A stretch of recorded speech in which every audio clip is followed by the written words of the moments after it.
صلى الله عليك يا رسول الله. صلى الله عليك وعلى أهل بيتك المظلومين.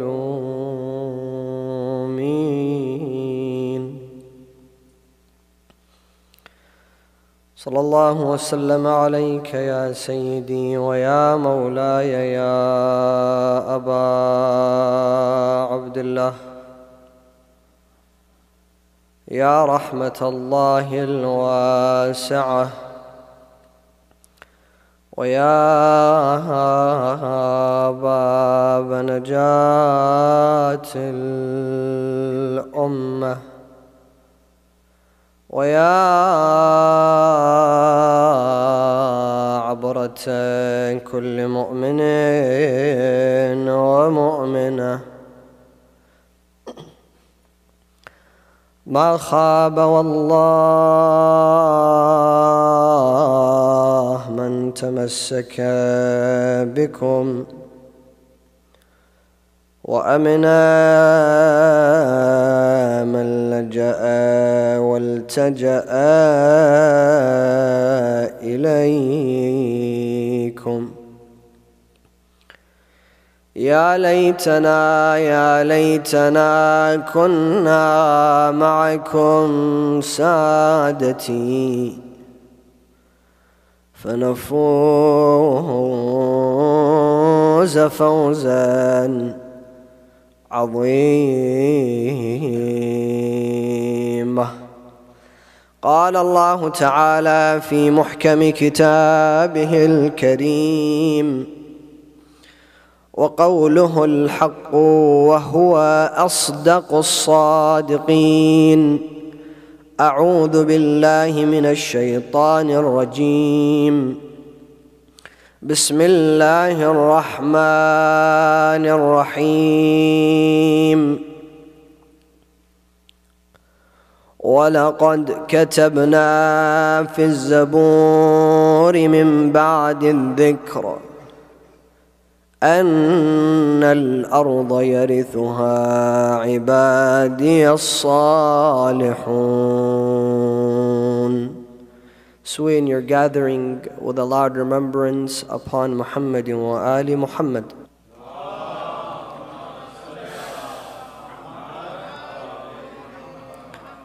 As a gift to the soul of Sayyidi wa Mawlai al-Imam Ali ibn al-Hussein Zainul Abidin, recite the second salawat.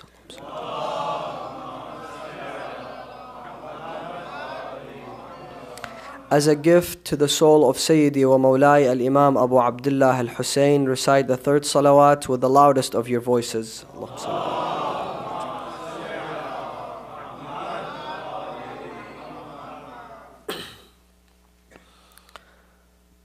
On October 2010, a young 26-year-old man by the name of Muhammad Bouaziz set himself on fire in protest in the streets of Tunisia, and his self-sacrifice led to a series of protests within the streets of Tunisia that were later on developed into a revolution that overthrew a president which was in power for over 2 decades. The Arab Spring initiated in Tunisia was extremely contagious, and it affected the streets of Egypt not long after the revolution which occurred in Tunisia. In Egypt, 850 people were killed, 6,000 people were wounded, but in the end, the result was a victory that overthrew a president that was in power for more than 3 decades. Similarly, the Arab Spring began to take effect in the streets of Libya. For 8 months and 8 days, Libya witnessed a civil war. 30,000 people were killed, and over 4 to 5,000 people are still missing. However, they were able to capture and execute a nightmare, a tyrant which was in power for more than 42 years. And the Arab Spring, since the year 2010 until today, continues to affect the Arab world and many of the Arab nations. Therefore, we find the effect of the Arab Spring in Saudi Arabia, in Yemen, in Syria, in Bahrain, in Jordan, and many of the Muslim states.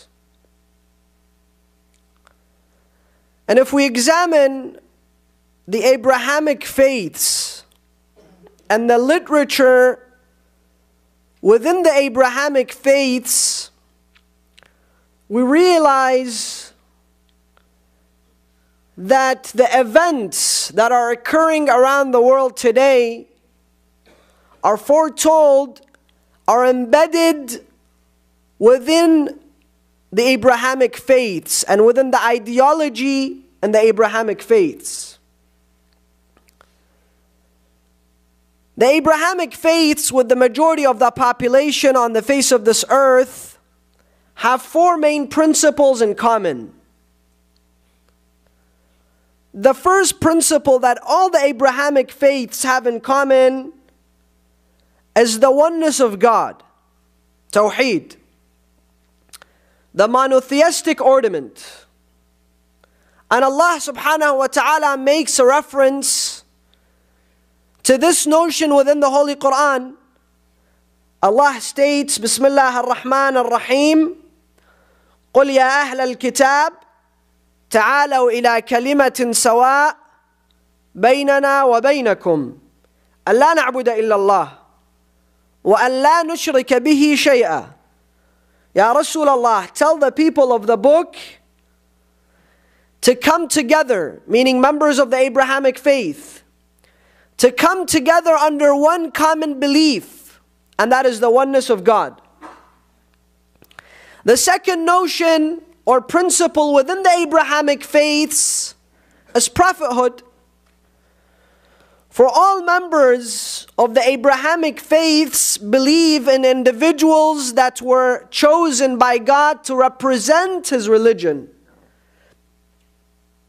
Individuals such as Solomon, Noah, David, Moses, Jesus are known to be prophets. Therefore, the second principle is the principle of prophethood. The third are divine laws, meaning all the Abrahamic faiths believe in set of laws sent by God to perfect their lives. Now, some of those laws cannot change. Some of those laws remain the same since the beginning of time and the appointment of the very first prophet all the way to the last prophet. Laws that are embedded within the human nature. For example, the fact that lying and stealing and rape and murder and backbiting is an ugly act, and therefore they are sins, those laws do not change. They are embedded in every faith. And that is why the Muslim philosophers have suggested such laws are known as the great sins. Because you really don't need a prophet to come and tell you that theft or murder is something prohibited. It's an ugly act. And the other set of laws are changeable laws. The law, for example, in regards to fasting. The Jews were fasting, the Christians were fasting, and the Muslims fast as well. But the law of fasting can change, and it can be updated according to the prophet that comes with a new message, with a fresh message. Anyhow, the fourth principle in common is the principle of the end of time. Amongst the Abrahamic faiths, the fourth principle is the notion of the end of time. And the end of time is described similarly in all the Abrahamic faiths. It is a time of tribulation. It is a time of hardship. It is a time of economical downfalls. It is a time of natural disasters. Earthquakes, hurricanes, tornadoes, tsunamis. And indeed, it is a time of reform within the nations. And that is why when we examine the end of time and the Abrahamic faiths, we will automatically reach the cardinal and the principle that is shared by all of them. And that is the Savior who will return in the end of time to spread this earth with justice after it's been filled with injustice and tyranny. The notion of Imam al-Mahdi or the Mahdawiyah. And if we were to examine the notion of Imam al-Mahdi, or if we were to examine the Mahdawiyah notion, there are many ways for us to examine the topic. One is to examine Imam al-Mahdi through, for example, the Abrahamic faiths. Or to examine Imam al-Mahdi through sources outside the madhab of Ahl al-Bayt. Another way to examine the notion of Imam al-Mahdi is to examine him through the hadiths within the school of Ahl al-Bayt. And at many times when we examine Imam al-Mahdi, unfortunately, we tend to quote Bukhari, we tend to quote Muslim, Tirmidhi, Nasa'i, Ibn Majah, Tarikh al-Kabir, and other sources that are outside the madhab of Ahl al-Bayt. But we rarely would hear of Imam al-Mahdi from the book of Al-Kafi, for example. Or rarely would hear of Imam al-Mahdi from Bihar al-Anwar or Allam al-Majlisi. Another way to examine Imam al-Mahdi is to examine him through his position of Imamah. As in, to examine the Savior that will return in the end of time through the divine position that God has given him. That is why I'd like to examine the notion of Mahdawiyah or Imam al-Mahdi in the following manner.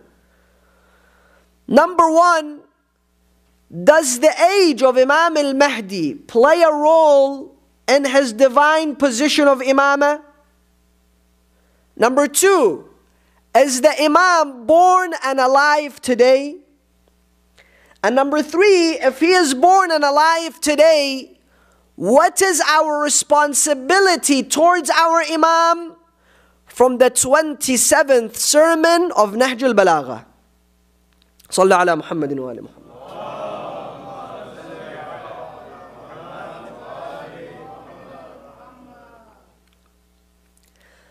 If we examine Imam al-Mahdi and his birth, and the fact that he was appointed as an Imam, or he received Imam at a very young age, we do not examine him in the year 205 when he was born. But we examine him at the year 195. Why? Because up until the year 195, after the Hijrah, the Shia had witnessed many individuals, many of their Imams, to be born, the year 255 when he was born. So many people, many Muslims, and particularly the Shia, they had seen their Imams at the age of 20. They had seen their Imams in the age 30, 40, 50, even 60. And the notion of Imamah was seen as a position that belonged to the most knowledgeable person present in the time.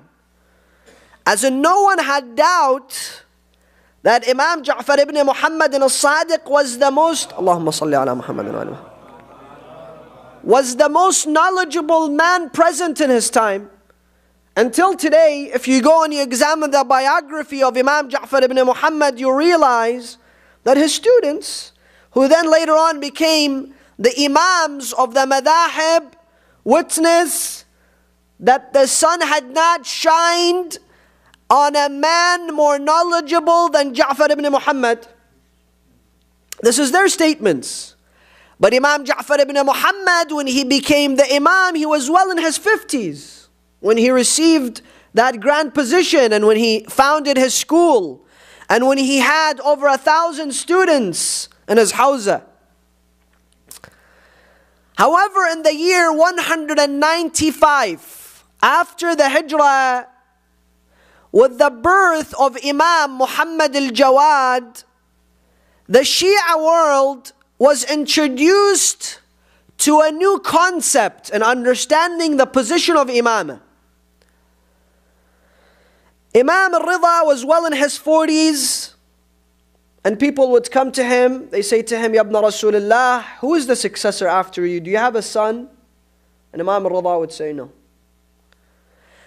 And I recall a very famous tradition and a historical event which took place in the year 198 after the Hijrah. Listen to the dates. The year 198 after the Hijrah. It was a very important event within the Shia ideology. Why? Because in the year 198 after the Hijrah, a delegation of Shia went to visit Imam al-Rida. This delegation was made up of the Shia from all around the Muslim world. For a very important reason. Because just before the Imamah of Imam al-Rida began, and at the time of Imam al-Rida, the Shia minority was split into two main categories. One were the ones that believed in the 12 Imams, and they continued to believe in Imam al-Rida, and they paid their allegiance to Imam al-Rida. And the other set of Shia who became the Waqifis, and they stopped at the Imamah of Musa ibn Ja'far, the 7th Imam, and they did not continue their journey with Imam al-Rida. The reason being because Imam Musa ibn Ja'far was in prison, and in the time of his occultation, when he was in prison and he was not in, the Shia did not have access to him, he had appointed representatives. And the representatives were collecting large amounts of wealth from the Shia. They were collecting their khums. And when they took out the body of Imam Musa ibn Ja'far in Baghdad, they collaborated and decided that they're going to announce Imam Musa ibn Ja'far as the Mahdi. And they said Imam Musa ibn Ja'far has gone into occultation and he's going to appear back. And they did not give the wealth to Imam al-Rida. So they founded the Waqifi madhab. It's a time of struggle. In that time of struggle, Imam al-Rida still does not have a son. There's no Imam after him. There's no successor. So in the year 198, this could have been the most important delegation of Shia that went to the Imam al-Rida. Some of them were from Persia, some of them were from Hijaz, some of them from Iraq. They gathered in the presence of Imam al-Rida. And they said to him, Ya ibn Rasulullah, who is the Imam after you? Who is the Khalifa after you? You're well in your 40s. And Imam al-Rida said to them, the Imam after me is Abu Ja'far. Who is Abu Ja'far? He told the servant to go and call Abu Ja'far. Moments later, a 3-year-old child came into the room, and Imam al-Rida said, this is the Imam after me. A 3-year-old boy. They said, this is Abu Ja'far? Imam al-Jawad, Imam al-Rida had given him a nickname of Abu Ja'far. They said, Ya ibn Rasulullah, a 3-year-old, you're appointing him as an Imam, and you want us in such a difficult situation to follow a 3-year-old? And Imam al-Rida then said his very famous lines, his very famous statement, that the birth of Imam al-Jawad in the year 195 is indeed the greatest honor upon the followers of Ahlul Bayt. Why? Because it introduced them to the position of Imamah that is not confined to the limits of age. And when Imam al-Rida passed away, Imam al-Jawad was only 8 years old. So imagine the situation. The first people that were testing him were the Shia themselves, to see whether he has the knowledge to lead. And as he was a young boy, and the Imam and the Khalifa of Allah subhanahu wa ta'ala, narrations tell us that Al-Ma'mun al-Abbasi, who was the murderer of his father, was in the streets with his entourage, and Imam al-Jawad was playing with some of his friends. And they ran away when they saw Ma'mun and his guard and his entourage. He had gone hunting. So he came and he spoke to Imam al-Jawad. He said to him, I saw all the kids running away, young boy. Why didn't you run away? Imam al-Jawad said to him, for 2 reasons. Number 1, I didn't do anything to run away. I didn't commit a crime. Number 2, the street is wide enough for you to pass. There's no reason for me to run away from you. So he said to him, what is your name? He said, my name is Muhammad.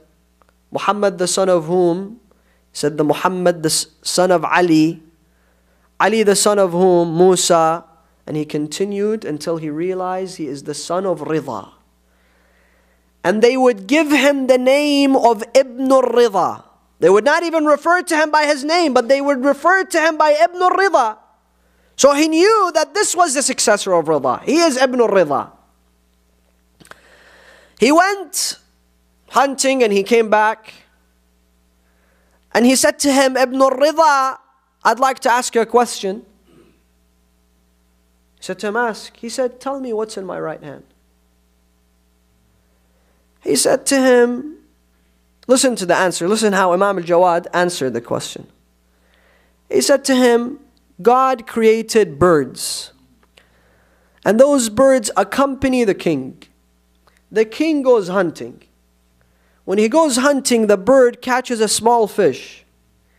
It comes and it gives the small fish to the king. The king comes back and he asks the Khalifa of Allah, what is in my hand? Ma'mun was speechless. He was puzzled. He said to him, I want you to marry my daughter al-Fadl. So the Imam obviously at a young age refused, and he said to him, you're engaged to al-Fadl, you can marry her whenever you like. We're not going to spend a lot of time examining the life of Imam al-Jawad, but the birth of Imam al-Jawad and the Imamah of Imam al-Jawad was the introduction to the birth of Imam al-Mahdi, which came exactly 60 years later. Imam al-Mahdi was born 60 years after Imam al-Jawad. But the birth of Imam al-Jawad introduced the notion of Imamah, that an Imam could be an Imam at the age 8. He can be an Imam at the age 6. Or he can be an Imam at the age 5. Because the position of Imamah is similar to the position of Nubuwah. And just like Allah subhanahu wa ta'ala gives the position of Nubuwah to Isa ibn Maryam in the time of his birth, within the cradle. Isa ibn Maryam, he says, Inni Abdullah, Atani al-Kitab, wa ja'alani Nabiya. When did he say this? He said this when he was in the cradle. In fact, all the books of history state that this was the only time Isa spoke in the cradle. It's not like Isa began to speak at the age 1 day old and he continued to speak. No, this was a miracle. Then he lived a normal life of a child. He was silent, and then he learned how to speak, and then he grew up to be like anyone else that speaks, at the age of 1 or 2. So Allah chooses a prophet and gives him a book while he could not even speak. Similarly, Allah gives the position of Imamah to a 5-year-old, to a 7-year-old, to a 9-year-old. And this doesn't stop here. Imam al-Jawad, at that age 9, when al-Ma'mun announced that Ibn al-Rida is engaged to my daughter al-Fadl, the first person to protest this issue was whom? Yahya ibn Aktham. Yahya ibn Aktham being the grand scholar of his time. He said to him, Ya Amir al-Mu'mineen, or the Khalifa, what are you doing marrying your son to Ibn al-Rida? And you're going around saying he's a genius child. He has ilm al-ghayb. He has the knowledge of the unseen. Ma'mun said to him, it's easy, test him. Test him. Ask him. And indeed, sometimes arrogance takes over people when they become blinded. So Yahya ibn Aktham wanted to make a huge event and to expose Imam al-Jawad in front of everyone. So he says, you know what, it's one event, I expose him in front of the whole people, and it's over. And on the contrary, when he gathered 900 scholars, and he was representing them. He was well in his 70s or 80s. Then they called Ibn al-Rida, a young boy. He came and he sat down. Yahya ibn Aktham said, what is your name? He said, my name is Muhammad. And he said to him, Muhammad, can I ask you a question? Imam said, yes. He said, do you claim to have knowledge? Imam al-Jawad said to him, I am not amongst the ignorant. I'm not amongst the ignorant. You can ask.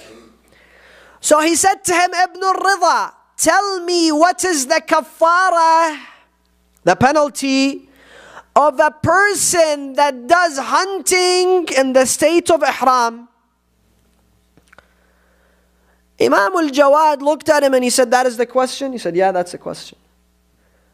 Imam al-Jawad said to him, was it an old man or young? Meaning, was he baligh or was he not baligh? Was it a male or was it a female?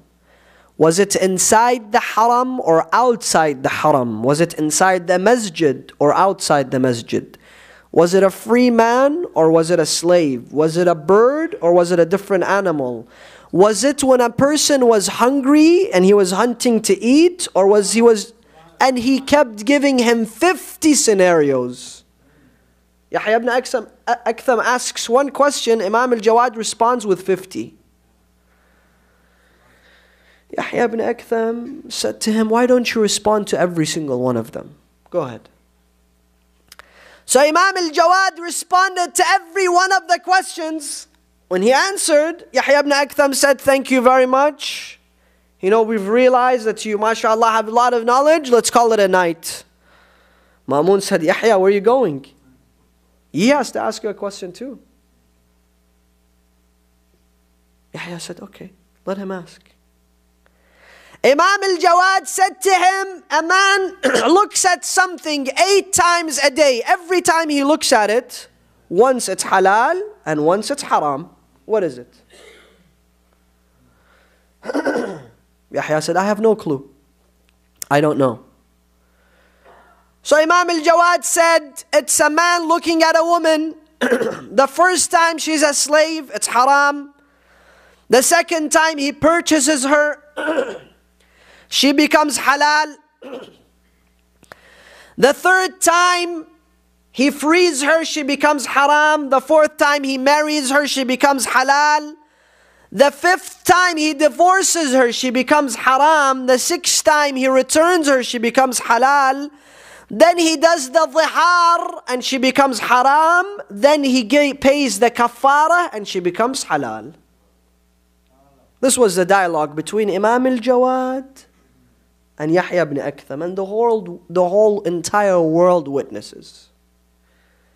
So not only we're speaking hypothetically that yes, this is an imam at a young age and Allah gave him the imamah, but historical evidences, the story of Imam again, the story of Imam al-Jawad again in regards to the sujood and other stories that indicate the knowledge of the imam was not the knowledge that he received from books or school, or it was not even knowledge that he had learned from his father, because he was a kid.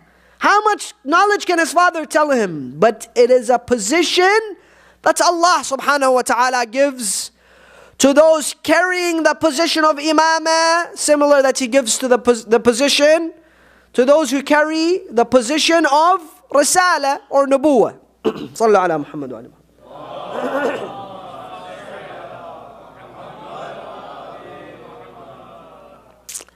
Now the question remains whether Imam al-Mahdi is alive. Because amongst Muslims, there is no controversy that the person who will fill this earth with justice after it's been filled with injustice is Imam al-Mahdi. And this is not a notion that does not belong to the books of the Muslims. Go and look, for example, at Al-Mustadrak ala Sahihain. Some of you who are familiar with the books of hadith within the Sunni school of thought, you're familiar with Bukhari and Muslim. Imam Hakim al-Nayshaburi, who came after Bukhari and Muslim, was the author of the book Al-Mustadrak ala Sahihain. Basically, Al-Hakim said that the same chain of narrators and transmitters of hadith that Bukhari and Muslim use, I'll use the same chain, the same individuals that Bukhari and Muslim narrate from, and I'll bring in hadiths that they did not have time or ability to transcribe or compile. So he wrote Al-Mustadrak ala Sahihain. The author is Al-Hakim al-Nayshaburi. And you should go and look up this book. You should go and search this book on Wikipedia and see the important role of the Mustadrak ala Sahihain. And its value amongst the scholars of hadith remains to be the same significance and importance as Bukhari and Muslim. And the majority of the ulama of hadith have also examined Al-Mustadrak ala Sahihain, just like they've examined Bukhari and Muslim. And one of them is Dhahabi. Dhahabi has had an examination to Bukhari and Muslim, and similarly Al-Mustadrak ala Sahihain. And Mustadrak ala Sahihain, there is a whole section entitled Al-Mahdi. And in there, he transmits hadith from Rasulullah, that Rasulullah has stated, if there is one day that remains on the face of this earth, then Allah will extend that day, so that a man from my progeny will reappear, and he will fill this earth with justice after it's been filled with injustice and tyranny. His name is my name, Muhammad, and he is from my progeny and the children of Fatima. Therefore, the notion of Imam al-Mahdi is well embedded in the books of all Muslims. Sahih al-Bukhari also transmits a hadith, كَيْفَ بِكُمْ إِذَا ظَهَرَ ابْنُ مَرْيَمْ وَإِمَامُكُمْ مِنْكُمْ. Jesus, the son of Mary, will reappear, but the Imam will be one of you. Meaning Jesus will pray behind your Imam. Similarly, Muslim speaks of the notion of Imam al-Mahdi. And today, if you ask any Sunni alim, they won't tell you that we do not believe in the Mahdi. They believe in the Mahdi, But the only disagreement that remains is whether he is alive today or he is not. And I tell you, some of this questioning does not only belong to schools outside the madhab of Ahlul Bayt, but sometimes you find individuals within the madhab of Ahlul Bayt that have doubts. Is he really alive? And if he's alive, he's got to be really old. How can he live for so long? I tell you, the only way for you to actually solve the issue of the lengthy life of Imam al-Mahdi is to prove that he's alive. Now, if he's alive, and if we can prove that he's alive, it doesn't matter if he's 10 days old, or 10 years old, or 10,000 years old, or 1 million years old. As long as he's born, then he's born. And he's going to live until he executes his tasks. And he fills this earth with justice after it's been filled with injustice and tyranny. How do we do this? Simply with two hadiths. One is from Bukhari and one is from Muslim. The first in Bukhari that states the khulafa after me are 12 and all of them are from Quraysh. Al-umara min ba'di or al-khulafa min ba'di 12 kulluhum min Quraysh. The successors after me are 12 and they are all from Quraysh. Similarly, Muslim narrates the same hadith, Al-Khulafa min ba'di 12 kulluhum min Quraysh wa min wuldi Fatima. And from the children of Fatima. Now we come to any scholar, and we ask him, who are the 12 successors? Please tell us. Who are the 12 successors of Rasulullah? They tell you the 12 successors, of course, the first one is Abu Bakr. But he's not from the children of Fatima. But let's say that's fine. Second is Umar. Third is Uthman. Fourth is Ali. Fifth is Muawiyah or Hassan. Sixth is Muawiyah. That's it. They're not going to tell you Yazid is 7. Well, that would be a problem. But the scholars, for the most part, have a consensus that the chain stops at Muawiyah. And some of them do not accept Muawiyah either. So the chain stops at number 4, Imam Amir al-Mu'mineen. And they disregard the period after. They regard the period after Imam Amir al-Mu'mineen as the period of war and difficulty. So we ask, who is number 7? Who is number 8? Who is number 9? Who is number 10? Who is number 11? Who is number 12? There's no response. And I guarantee you, if you search every book and every alim, no one has been able to solve this problem yet. Some of them will tell you that in the year 101, from number 4 all the way to year 101, there was a gap, and then there was Umar ibn Abdul Aziz al-Amawi, who was number 5 or number 6. How does generations come and go, and then another person becomes a successor of the Prophet? No. So this is the first way to prove that there has to be 12 successors, but does not prove the existence of Imam al-Mahdi. It proves that there are 12 successors and we have a problem. The second hadith states in Bukhari and in Muslim, من مات ولم يعرف إمام زمانه مات ميتة جاهلية. Whoever dies and does not know the Imam of his time dies a pre-Islamic death, a death of Jahiliyyah. Meaning he does not die as a Muslim.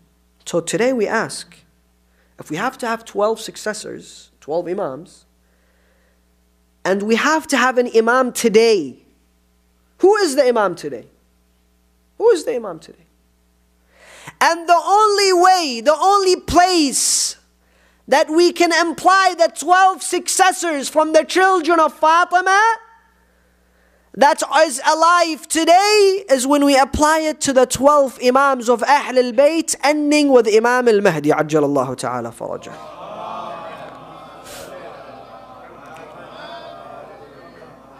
And of course, the questioning in regards to the birth of the Imam and why was it kept a secret, why is it difficult, why is it that we don't have, this is a completely different lecture. It needs to be examined in a different way, a different night. What remains is now that we know he is alive. What is our responsibility towards the Imam of our time that is alive? And this is an extremely vital point to be discussed. Because when we come 10 days, 12 days, 15, 20, 30, 60 days of Muharram and Safar, to the majalis, we constantly hear of the loyal stance of the companions of the Imam alongside the Imam Abu Abdullah al-Hussein. And how they sacrificed themselves for Imam Hussein. And they said to him, if they kill us 1,000 times, we will defend you, Ya Abu Abdullah. And we will never neglect you. And they told them, for example, that we cannot see ourselves inseparable from you, Ya Abu Abdullah. What is our responsibility towards our Imam? There are many ways to examine our responsibility towards our Imam. But the best way indeed is to examine our responsibility towards our Imam from the words of an Imam, from the message of the Imam. When you go to the 27th sermon from Nahjul Balagha entitled The Sermon of Jihad, Khutbatul Jihad. It's one of the most beautiful sermons in Nahjul Balagha. I don't have time to examine, inshallah, another night I'll be able to examine the sermon of jihad. Many people come and ask you, in brief, I'll say this, many people come and say, what is jihad in Islam? What does jihad stand for? And we start with saying jihad comes from the root word jahada and means struggle. And if it's for Allah, then it's holy. And this is jihad. All you need to do is show them the sermon of Imam Amir al-Mu'mineen, the 27th sermon of Imam Amir al-Mu'mineen from Nahjul Balagha. Say, read this sermon. You realize what jihad means. Amir al-Mu'mineen speaks to his companions of the greater definition of jihad, which is self-struggle. He examines jihad. وَأَمَّا بَعْدْ فَإِنَّ الْجِهَادَ بَابٌ مِنْ أَبْوَابِ الْجَنَّةِ اختارها الله لصالح أوليائه وهو درع الله الحصين وصراطه المستقيم, until he continues and he says this: وأما بعد فقد بلغني أن الرجل منهم يدخل على المرأة المسلمة والأخرى المعاهدة فيسلب منها حجلها وقلائدها فتستغيث باسترحام فإن امرئا مسلما إن مات بعد هذا أسفا لما كان عندي ملوما بل كان عندي جديرا به. He says, I have told you to go and to fight those people, and you did not. I told you to go, you said it was cold. I said to you go, you said it was hot. I told you to go, you said you were busy. I told you to go, you said you're fatigued. I tried to inspire you to go, you did not go. You kept disobeying your Imam. You kept disobeying your leader. Now, the army of Muawiyah has reached Anbar. وَقَدْ بَلَغَنِي أَنَّ خَيْلَهُمْ دَخَلُوا الْأَنْبَارِ وَقَتَلُوا حَاكِمَهَا حَسَّانُ بْنُ حَسَّانٍ الْبَكْرِي. They have reached Anbar, all the way from Sham. They have reached Iraq, and they have killed Hassan ibn Hassan al-Bakri. And they enter onto the Muslim woman. Listen, onto the Muslim woman, and the other under the protection of Islam. Allahu Akbar. This is Amir al-Mu'mineen. I tell you, we have not been able to tell people who he was. They enter onto a Muslim woman and a non-Muslim woman under the protection of Islam. A Jewish woman a Christian woman. What do they do to her? They take away her jewelry and necklace. That's all. And they move away. Amir al-Mu'mineen then says, if a Muslim man hears this and dies out of sorrow and sadness, I would not blame him. This is Amir al-Mu'mineen. To defend the weak. Amir al-Mu'mineen could have said, forget the Jews and the Christians. The Muslim women, they're taking away their jewelry and they're hurting them and harassing them. No, he says the weak. The Muslim woman and the non-Muslim under our protection. We're supposed to protect them. How are we not protecting them? Then he says, if you die out of sorrow and sadness when you hear this, I would not be surprised. بَلْ كَانَ عِنْدِي جَدِيرًا بِهِ. But it would be good news to know somebody cares so much and he would die out of depression and sadness. This is Amir al-Mu'mineen. Then he continues to speak to the people that disobeyed him. And this is what I want to talk about. From his own beloved tongue. He says, Ya ashbah al-rijal. You look like men. وَلَسْتُمْ بِرِجَال. But you're not men. Why? Because a man is truthful. Because a man is brave. Because a man does not break his allegiance. Because a man does not leave his imam and his leader. Ya ashbah al-rijal walastum birijal wa hulum al-atfal. So this was his first attack. Then he says, Wallah, he swears, ma'rifatan qaddamat nadama. He says, this relationship between me and you, me knowing you and you knowing me has concluded, has ended with sorrow, with regret. I regret that I know you and you know me. I wish you never knew me. يا ليتكم لم تعرفوني ولم أعرفكم. I wish you never knew me and I never knew you. This is Amir al-Mu'mineen speaking to his companions. Then he continues to say, لقد خالفتم أمري وعصيتم أمري حتى قالت قريش إن عليا رجل شجاع ولكن لا علم له في الحرب. You continue to disobey me. You continue to disrespect me until Quraysh came out and said, Ali is a brave man, but he has no management skills. He cannot manage his people. He cannot manage his companions. He cannot manage his Shia. لله أبوهم وهل برز إليها غيري ودخلت فيها وأنا دون 20 وها أنا ضربت على 60 ولكن لا رأي لمن لا يطاع. He says, who became a leader in this ummah besides me? I became a leader before I was 20 and now I'm in my 60s. I've been a leader in this ummah for 40 years. But then he says, but there is no opinion to those who are disobeyed. Meaning my opinion, when it's always disobeyed, it becomes useless. Now we ask ourselves, every one of us, we have an imam. And every day after the majlis we say, Assalamu alayka ya sahib al-zaman, Assalamu alayka ya amin al-Quran, Assalamu alayka ya qibla al-aman al-aman, and we bow our head and in the night of Qadr, تتنزل الملائكة والروح فيها بإذن ربهم من كل أمر.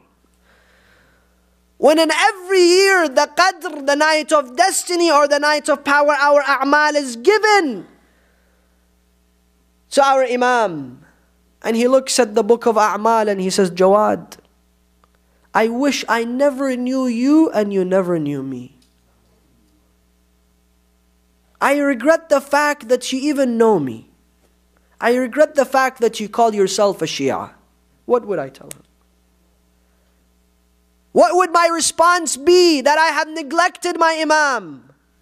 That I have abandoned my Imam. That when my Imam looks at my book of A'mal, instead of smiling and being happy and saying the statement of Imam Hussein in the day of Ashura, that I have never witnessed companions like those companions. You are the best of companions. They are the most noble of companions. Imam Ja'far ibn Muhammad al-Sadiq, Imam Ja'far, Imam, the founder of our madhab, goes to the companions of Imam al-Hussein, and you know what he tells them? He says, طِبْتُمْ وطابت الأرض التي فيها دفنتم وفزتم والله فوزا عظيما فيا ليتني كنت معكم فأفوز فوزا عظيما. In another statement he says, بأبي أنتم وأمي. Imagine how he speaks to them. He says, you are the victorious. Long live your name and the soil that you gave your sacrifice on. Because you knew the value of your Imam.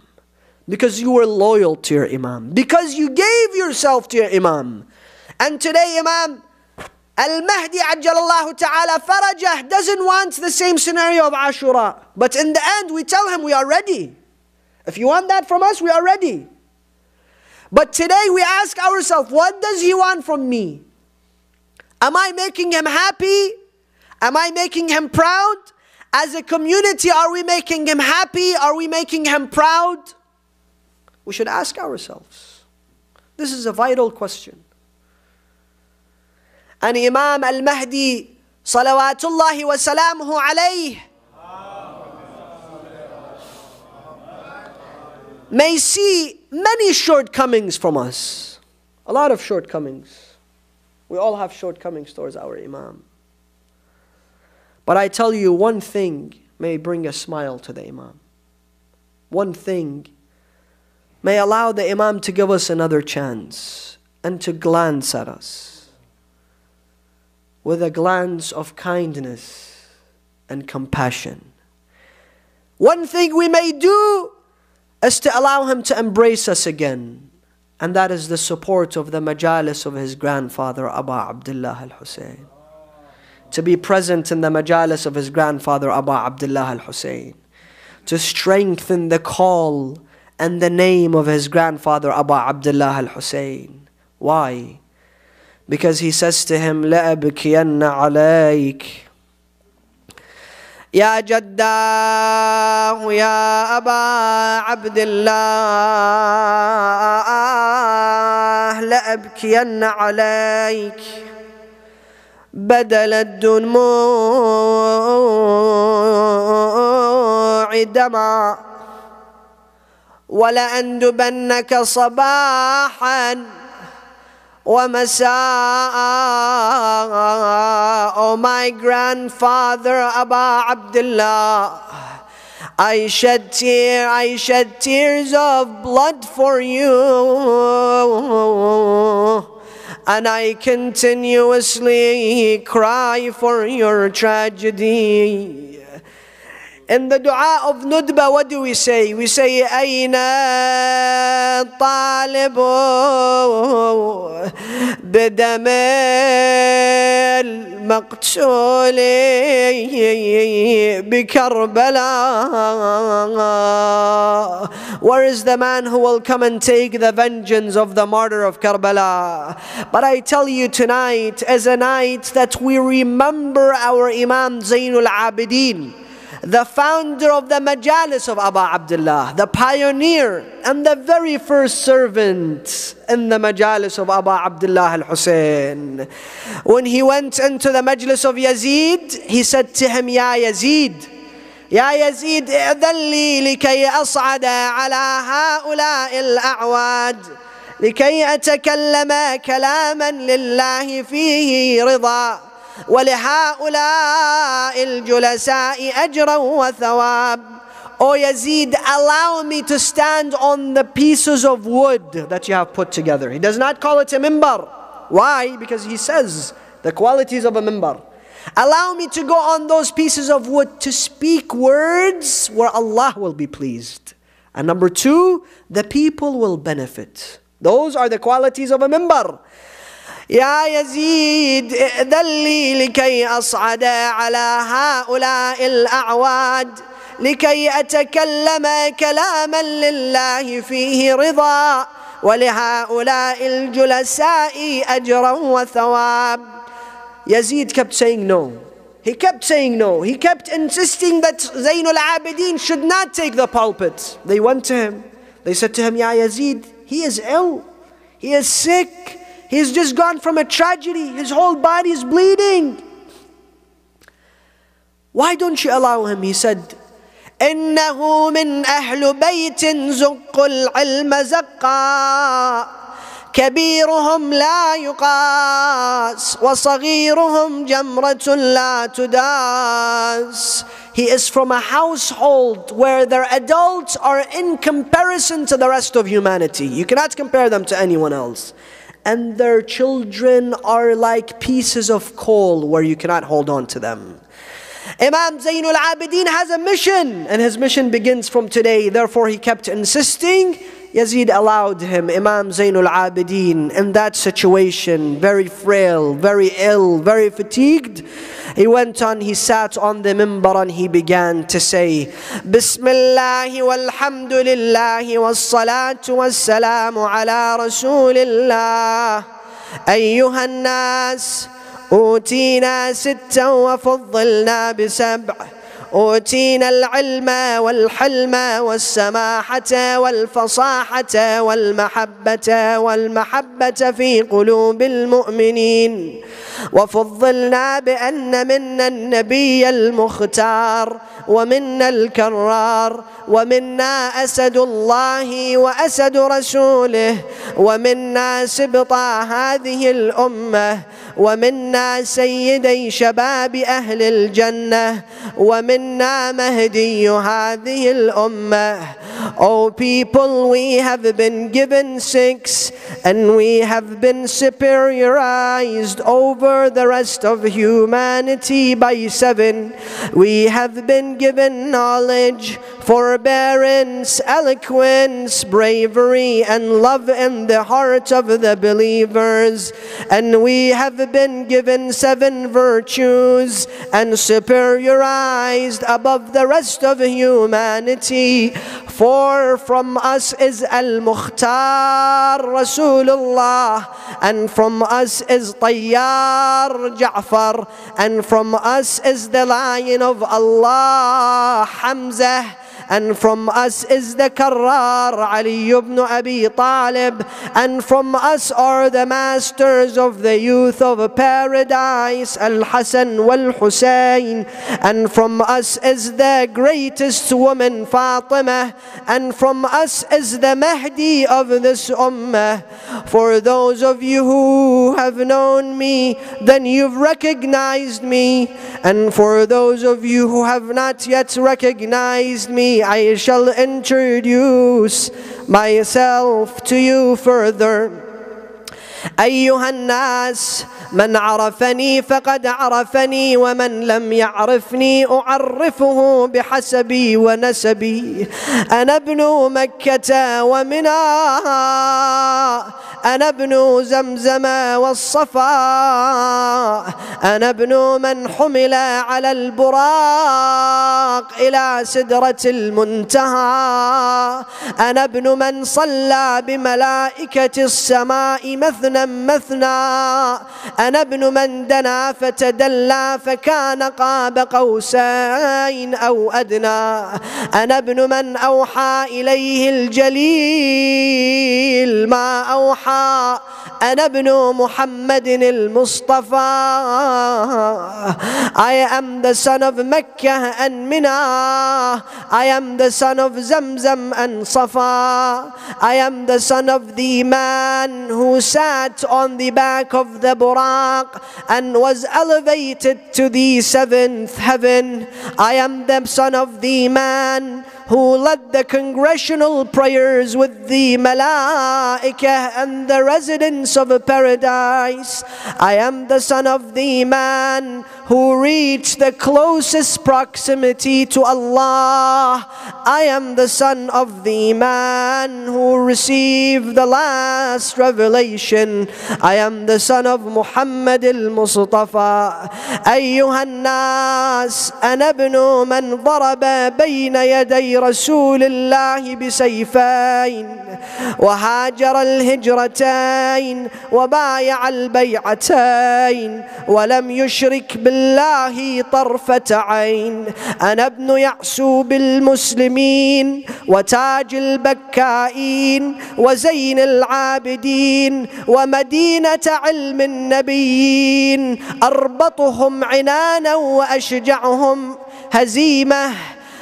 كان يضربهم ويقتلهم ويذرهم كالذرو الهشيم. ليث الحجاز مكي مدني خيفي عقبي بدري أحدي. من العرب سيدها ومن الوغى ليثها وارث المشعرين وأبو السبطين ذاك جدي علي بن أبي طالب. I am the son of the man who fought with 2 swords and 2 spears. I am the son of the man who went on both migrations. I am the son of the man who paid both of the allegiances. I am the son of the man who never took part with Allah even for a blink of an eye. I am the son of the decorators of the worshippers. I am the son of the beauty of the believers. I am the son of the man who is the gate to the city of the knowledge of the Prophet. I am the son of the man who inherited the wisdom of Rasulullah. I am the son of the bravest of the brave, the Lion of Allah, who attacked the non-believers and turned them into powder and dispersed them into the skies. I am the man, I am the son of the man who inherited the Mash'arain, the father of the Sibtain. That is my grandfather, Ali ibn Abi Talib.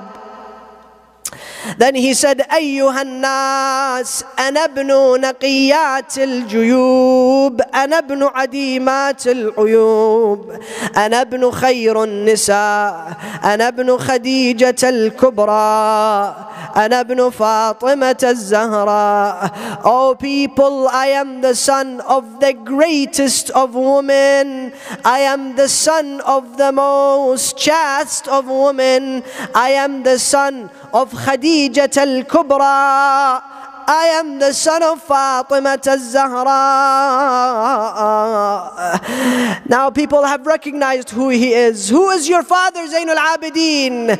He said, أيها الناس أنا ابن المذبوح ظلما بكربلاء أنا ابن العطشان حتى قضى أنا ابن من بكت عليه الطير في السماء أنا ابن من رأسه فوق الرماح من العراق إلى الشام تهدى أنا ابن من حرمه من العراق إلى الشام تهدى أنا ابن المذبوح من القفا. Oh people, I am the son of the man who died thirsty next to the Euphrates. Allahu Akbar. Yes, shed tears with Zain al-Abidin. I am the son of the man who the heavenly angels cried for. I am the son of the man who was beheaded in the land of Karbala. I am the son of the man whose head is on top of the spears, going from one city to another. I am the son of the man who his haram and his women and children are taken as captives from one city to another. But listen what Zayn al-Abidin concludes with. Allahu Akbar.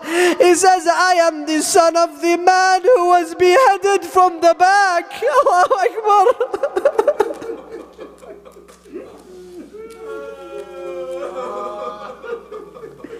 They came to him, they said to him, Shamr, you will not be able to behead Hussein because Rasulullah has kissed this neck of Abu Abdullah. Rasulullah has put his tongue on that neck of Abu Abdullah. Ya Sayyidi, Ya Sahib al-Zaman, Anta al-Mu'azza. You turned your Imam upside down.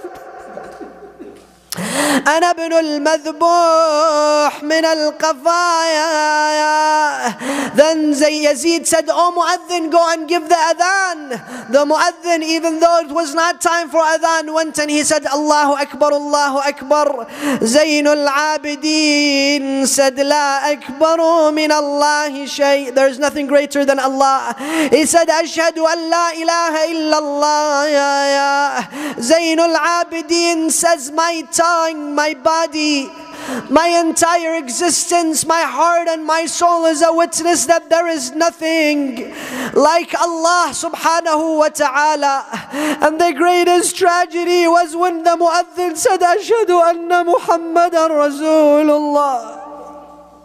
Zayn al-Abidin said, Ya Yazid, ahada Muhammad jadduka am jaddi? Yazid, this Muhammad that you're mentioning, is he your grandfather or mine?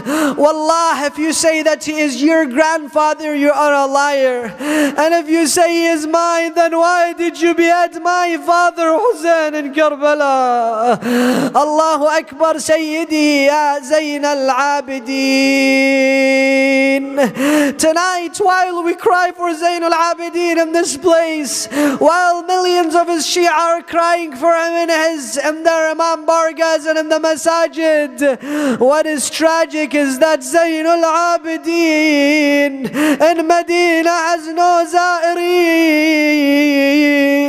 There is no one to stand in front of the grave of Zayn al-Abidin and to do matam and to cry for him.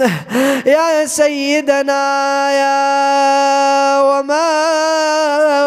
Maulana, inna tawajjahna wastashfa'na wa tawassalna bika ila Allah wa qaddamnaka bayna yaday hajatina. All together. Ya wajihan 'inda Allah. Men and women, all of us, all together. Ya wajihan 'inda Allah.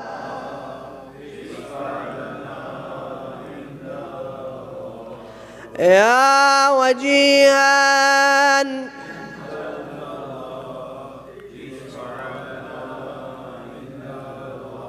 نسألك اللهم وندعوك باسمك العظيم الأعظم 10 times with the loudest of your voices. Let us go to Allah subhanahu wa ta'ala, all of us with sincerity. Let us all of us go to Allah so that in this night we walk away with sins that are forgiven, with illnesses that are cured, with hajat that are inshallah accepted. نسألك اللهم وندعوك باسمك العظيم الأعظم الأعز الأجل الأكرم. يا الله يا الله يا الله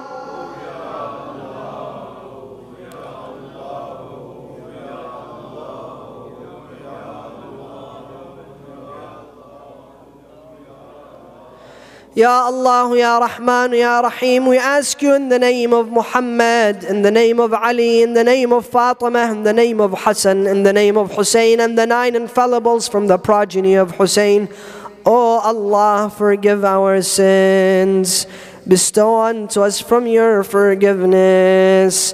our parents, grandparents, relatives, mu'mineen and mu'minat, those who have passed away from this gathering. Shower onto their graves from your mercy and compassion. Give us the ziyarah of Zainul Abidin. Give us the ziyarah of his father, Imam Abu Abdullah al-Hussein. Give us the shafa'ah of his father, Imam Hussein.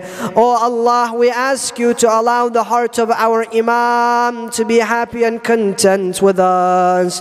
Oh Allah, we ask you to increase the love of Al Muhammad within our existence. We ask you to allow us to be servants of Al Muhammad until the last breath that we take. Oh Allah, every man, every woman present in this majlis with an illness, give them cure. With a haja, give them their hajat. With a sin, forgive their sins. وإلى أرواح المؤمنين والمؤمنات والعلماء والشهداء الفاتحة مع الصلوات.